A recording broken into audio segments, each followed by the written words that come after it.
आज रामनवमी है। माँ दुर्गा के नवरात्र चल रहे हैं।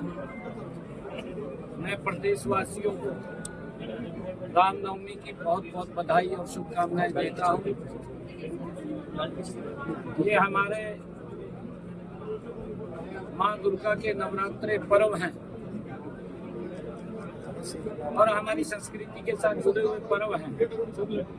भगवान श्री राम के चरणों में मैं प्रार्थना करता हूँ कि हमारा हरियाणा प्रदेश विकास की नई ऊंचाइयों को, बुलंदियों को छुए।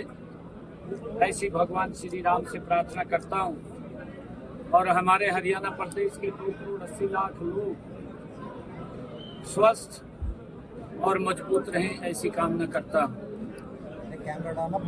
आज पार्टी का 46वां स्थापना दिवस। मैं पार्टी के स्थापना दिवस पर हरियाणा प्रदेश के कोटि कार्यकर्ता को बहुत बहुत बधाई और शुभकामनाएं देता हूं। आज इस अवसर के ऊपर हरियाणा प्रदेश के 2,80,00,000 लोगों को भी मैं भारतीय जनता पार्टी के स्थापना दिवस पर बहुत बहुत बधाई देता हूं। आदरणीय नरेंद्र मोदी जी के नेतृत्व में ये भारत गति से आगे बढ़ रहा है और हमारे अटल बिहारी वाजपेयी जी ने जब 6 अप्रैल 1980 को पार्टी की स्थापना हुई, अटल बिहारी वाजपेयी जी इसके प्रथम अध्यक्ष बने। जनसंघ के बाद जब भारतीय जनता पार्टी के रूप में पार्टी का गठन हुआ, अटल बिहारी वाजपेयी जी प्रथम अध्यक्ष बने और उन्होंने जो संघर्ष किया, कोटि कार्यकर्ताओं की जो तपस्या थी, आज उसका परिणाम है कि भारतीय जनता पार्टी एक वट के वृक्ष के रूप में देश के लोगों को छांव देने का काम कर रही है। ये अटल बिहारी वाजपेयी जी ने जब एनडीए का भी गठन किया, अपने सभी एनडीए के सहयोगियों को साथ लेकर के भारतीय जनता पार्टी देश को नई बुलंदियों के ऊपर ले जाने का काम कर रही है। आदरणीय नरेंद्र मोदी जी के नेतृत्व में आज पंचकुला में पार्टी के स्थापना दिवस के अवसर पर हमने यहाँ पर जो हमारा अटल मार्ग है, अटल मार्ग और उसके साथ ही अटल पार्क, जिसमें अटल बिहारी वाजपेयी जी की समृद्धियों जो यहाँ पर देखने के लिए आएंगे, उनको उनके जीवन के बारे में, उन्होंने जो जो संघर्ष किए हैं वो यहाँ पर देखने को और उसको जानने को मौका मिलेगा। अटल जी की बड़ी प्रतिमा यहाँ पर लगेगी, उसका शिलान्यास हुआ है। अटल पार्क और प्रतिमा और भारतीय जनता पार्टी कार्यालय पंचकमल के बीच में अटल चौक, उसका भी शिलान्यास हुआ है। आज मुझे गर्व है कि आज अटल सभागार का भी उद्घाटन हुआ है।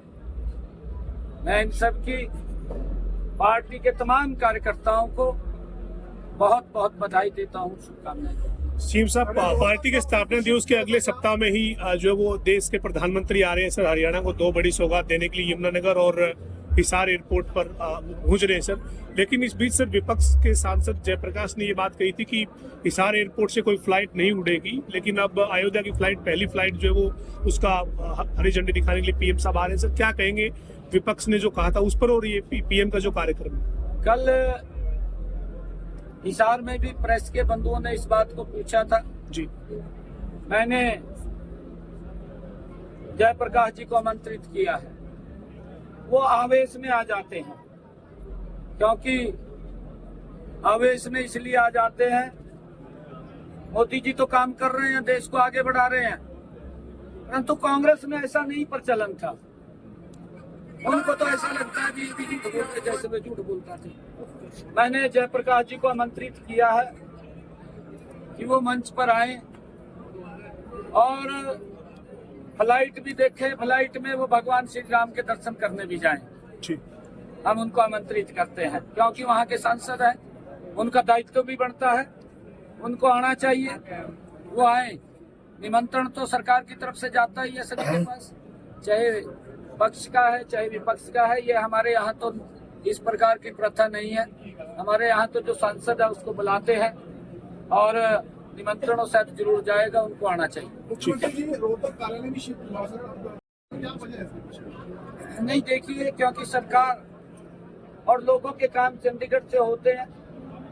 पार्टी के कार्यकर्ता भी इस कार्यालय का आकर के बहुत उपयोग करते हुए कामों को अपनी गति दे सकते हैं। इससे बड़ा लाभ कार्यकर्ताओं को और प्रदेश के लोगों को होगा, क्योंकि वहाँ भी कार्यालय है, ऐसा नहीं है, यहाँ से भी चलेगा और वहाँ पर भी पार्टी के विभिन्न कार्यक्रम होते रहते हैं, वो वहाँ पर भी रहेंगे। सर, प्रदेश के कई जिलों में जो सरकारी स्कूलों में बच्चों की किताबें मुहैया होनी थी वो अभी नहीं पहुंची है, देरी हो रही है। सेशन जो है वो स्टार्ट हो चुका है, क्या स्टेटस है, क्या रिपोर्ट? नहीं, देखिए, उसका टेंडर हो गया था, वो टेंडर से सारी प्रक्रिया आती है।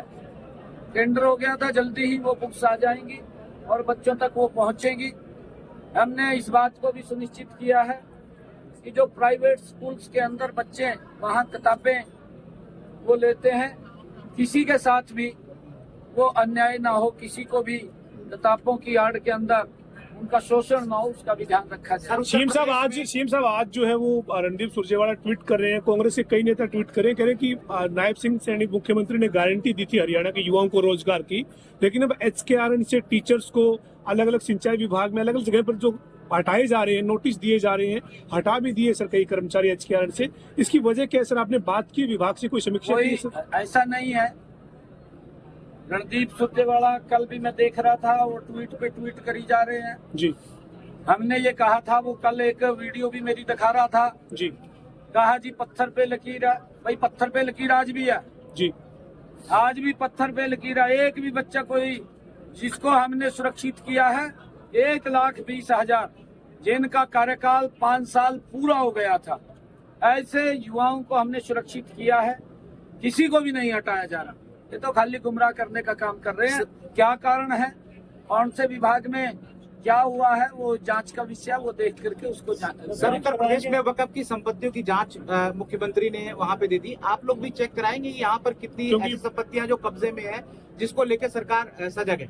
नहीं, मैंने तो विधानसभा के अंदर घोषणा की थी, आप लोगों ने सुना होगा, और कमेटी भी बन गई। मैंने उस कमेटी का भी जिक्र किया था कि हमारे कमिश्नर रोहतक के नेतृत्व के अंदर कमिश्नर करनाल एक कमेटी हमने बनाई है और उस कमेटी वो जांच करेगी, क्योंकि जो वक्फ बिल आया है वो मुस्लिम समाज के हित में है, वक्फ के हित के अंदर है, परंतु कांग्रेस को पीड़ा हो रही है।